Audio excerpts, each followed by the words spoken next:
Assalomu alaykum, hurmatli televizor ko'rguvchilar. Dunyo Uyg'ur qurultiyi Tor televiziyasining kunlik xabarlar programmasiga hammanglar xush kelibsizlar. Men riyosatchi Iftixor Abdurashid. Hurmatli ko'ruvchilar, tövəndə diqqətinizlər kunlik xabarlar programmamızın təfsilatında bo'lsin.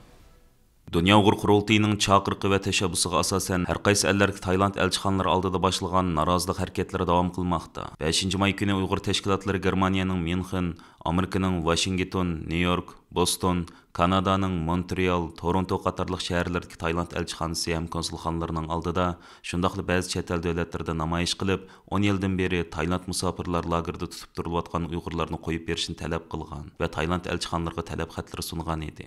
Amerika Uyg'ur birlashmasi bilan Uyg'ur kishilik huquq qurilishi 6-may kuni yana Washingtondagi Tailand elchixonasi oldida ikkinchi qatimliq norozilik namoyish o'tkazib, Tailand hukumatidan Tailand turmalarida 2014-yildan buyon tutib turilayotgan barliq Uyg'urlarni darhol shartsiz holda qo'yib berishni talab qildi. Amerikadagi ba'zi lager shohidlarimizning o'z ichiga olgan bir qism qarindoshlarimiz qatnashgan namoyishda so'z qilgan Dunyo Uyg'ur qurultiyi ijroiya komitetining raisi, Uyg'ur kishilik huquq qurilishining direktori Ömer Qanat va Amerika Uyg'ur birlashmasining raisi Alfidar Iltabirlar Tailandning Amerikada turishliq bosh elchisi Tani Sangratdan 5-may kuni Amerika Uyg'ur birlashmasi tomonidan sunilgan talab xatiga javob berishni va Uyg'urlarning talab va andishlarini Tailand hukumatiga darhol yetkazishni talab qilishdi. Amerika Uyg'ur birlashmasi tomonidan Tailandning Amerikada turishliq bosh elchisi Tani Sangratga sunilgan talab xatida biz hukumatingizni Tailandga qilib qolgan Uyg'ur musofirlarni qo'yib berishini, ularning oilasi bilan jam bo'lishi va boshqa davlatga bexatar o'rinlashtirishda aloqador hukumatlar bilan hamkorlashishinglarni kuchli ravishda undaymiz deyilgan. Talab xatida yana yaqinda Mattoxt ismli Tailand lagerida 10 yildek tutib turilgan bir Uyg'ur musofirining vafot bo'lganligi,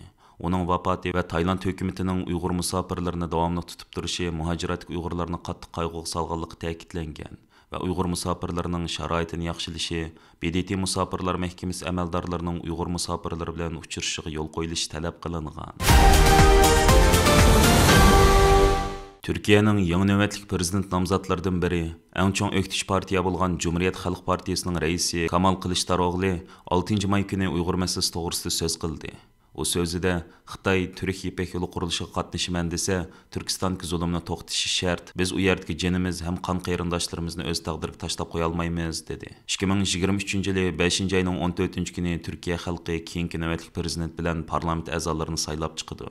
Hozirgi prezident Recep Tayyip Erdoğan, Cumhuriyet Xalq partiyasining raisi Kamal Kılıçdaroğlu, Memleket partiyasining raisi Muharrem İnce va doktor Sinan Oğan qatorliqlar prezident nomzodlari bo'lib e'lon qilingan edi. Kamal Kılıçdaroğlu prezident Recep Tayyip Erdoğan qarshi bo'lgan Millat ittifoqi deb atalgan 6 partiya o'rtaq ko'rsatgan nomzoddir. Agar u prezident bo'lib saylansa, uning Xitoyning Uyg'urlar qarta yurgizayotgan siyosatini qattiq ayblamasligi va uni irqiy qirg'inchilik deb bekitmasligi Uyg'urlar va boshqalar eng ko'ngil bo'layotgan bir nuqtaga aylanmoqda. Cumhuriyet Xalq partiyasining raisi Kamal Kılıçdaroğlu 2023-yili 5-ayning 6-kuni Türk İpek yolu nomli qurilish planini e'lon qildi.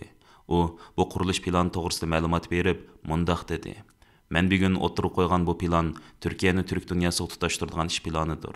Agar biz hokimiyat beshiga kelsak, tarixdagi İpek yo'lini qaytadan jonlantiramiz. Bu yo'l orqali Turkiyani Xitoyga tutashtiramiz. Tez suratli tosh yo'l bilan temir yo'l yasaymiz. Bu yo'l orqali Eronning Tabriz va Tehron shaharlari, Turkmaniston poytaxti Ashxobod, O'zbekiston poytaxti Toshkent va Qozog'istonning Olmuti shaharlari tutashtirildi. Ondan Xitoyga olindi. Buning bilan O'rta Osiyodagi qarindosh davlatlar bilan Turkiyani tutashtiramiz. Turkiya Turk dunyosining dengiz yo'liga ochilgan darvozasi bo'ladi. Bu ish plani Xitoy uchun foydali.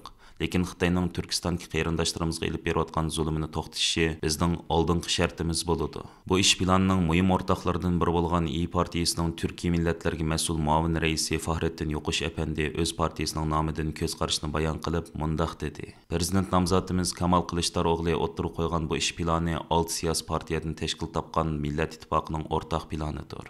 Bu Türk İpek yolu qurilish plani Türk Cumhuriyetlari o'rtasidagi qatnash va tijoratni taraqqiy qildirish uchun nihoyat muhim. Turkiyani Xitoyga tutashtiradigan bu İpek yo'liga Xitoy ishtirok qilman desa, bizning oldingi shartimiz shuki, Xitoy İpek yo'li bo'yida yashayotgan Sharq Turkistonliklarga elib berayotgan irqiy qirg'inchilikni to'xtatish kerak." Dunyo Uyg'ur qurultiyining muavin raisi, strategiya mutaxassisi doktor Erkin Akram apandi o'zining bu vaqtdagi qarashlarini o'ttirib qo'yib, mundaq dedi: "Agar Kamal Kılıçdaroğlu prezident bo'lib saylanib qolsa, Sharq Turkiston masalasiga ko'ngli bo'ladi deb o'ylayman.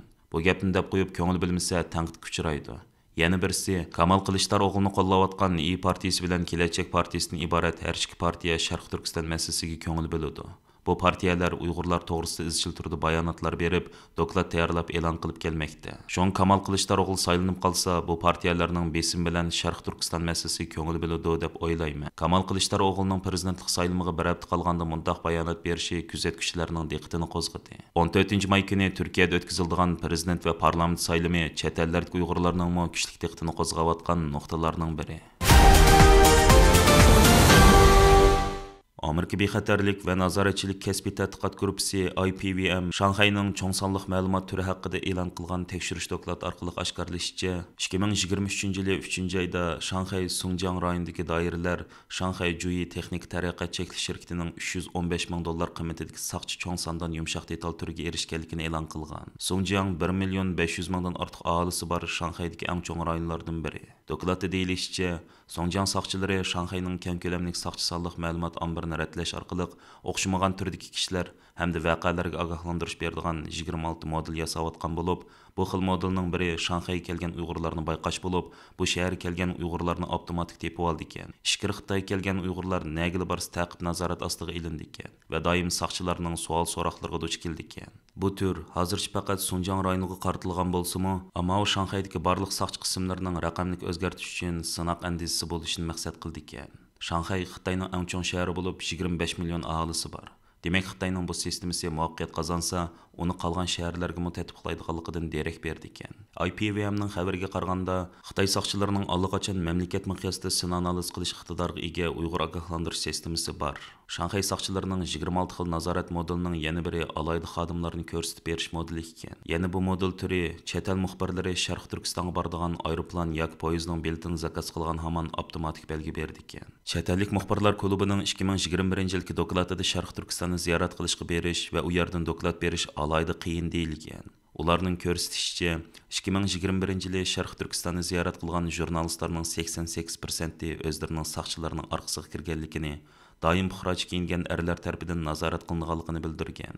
44% jurnalist o'zlarining ziyoratining bevosita nazorat qilinganligi va parokanchilik uchirganligini aytgan. 34% jurnalist Sharq Turkistonda tartgan surat yoki sinalg'u ko'rinishlar qatorliq sonliq ma'lumotlarni o'chirib o'tishga majburlangan. Xabarda chet el muxbirlarining Sharq Turkistonda to'sqinlik uchirishning ig'ir ekanligiga, Telegraf gazetining muxbiri 2021-yil doklad berish safarida xiroj kiyingan saqchilarning uning agashganligi va jismon jihatdan ziyonkashlik uchirganligi, ya'ni saqchilarning uning yuziga urganligi misol ilingan. Bu axborot dokladida aytilishicha, Xitoydagi Alibaba shirkati saqchilarga Uyg'urlarni tonib berish tor bo'shliq mulozimati bilan ta'minlaydi ekan. Buni ularning o'zimi e'tirof qilgan bo'lib, irqiy kamsitishga munosabatli sun'iy aql detallarini tadqiq qilganligini, ammo buning ma'lum millatga qartilganligini o'ylab baxmaganligini bildirgan. Oshkorlanishicha, bu 26 xil modelning ishlashi uchun bu sistema Shanxayning saqchi bulut supasi bilan bevosita olindi. Uni xoslashtirilgan Alibaba bulutida ijro qiladi. Xitoyning O'rta Osiyo Jumhuriyatlaridagi ta'siri tez kengayotgan bir vaqtda Xitoy rahbari Shi Jinping 18-may kuni O'rta Osiyodagi 5 jumhuriyatning prezidentlarini Xitoyning Xi'an shahrida kutib oldi ekan. Xitoy Tashqi ishlar ministrligining 8-may kuni e'lon qilishicha, Qozog'iston, Qirg'iziston, O'zbekiston, Turkmaniston va Tojikiston prezidentlari Shi Jinping bilan 18 va 19 may kunlari 2 kunlik Xitoy O'rta Osiyo boshliqlarining 5+1 yig'inida uchrashdi ekan.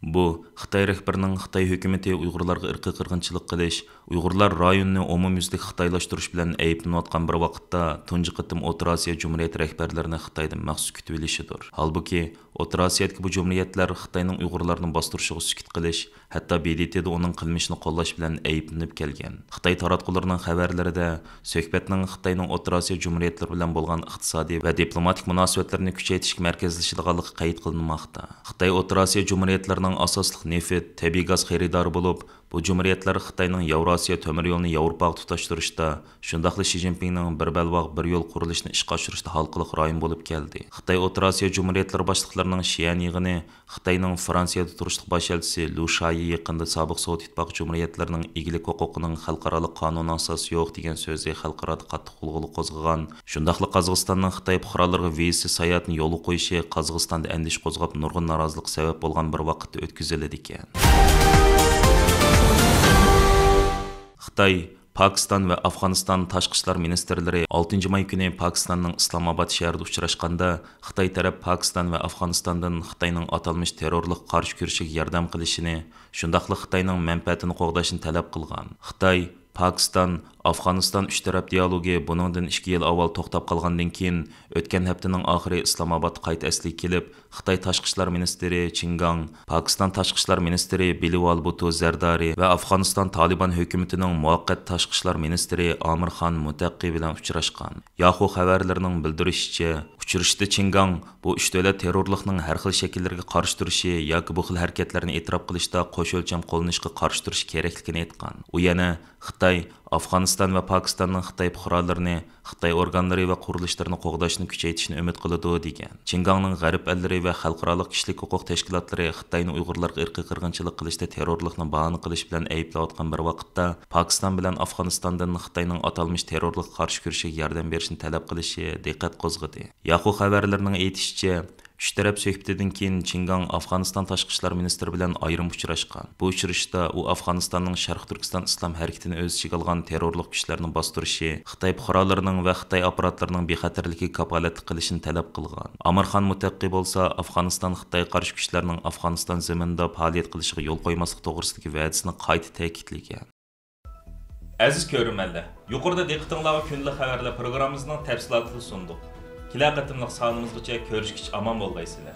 Stansimizning YouTube kanaliga a'zo bo'lishni unutma. Allohga omonat.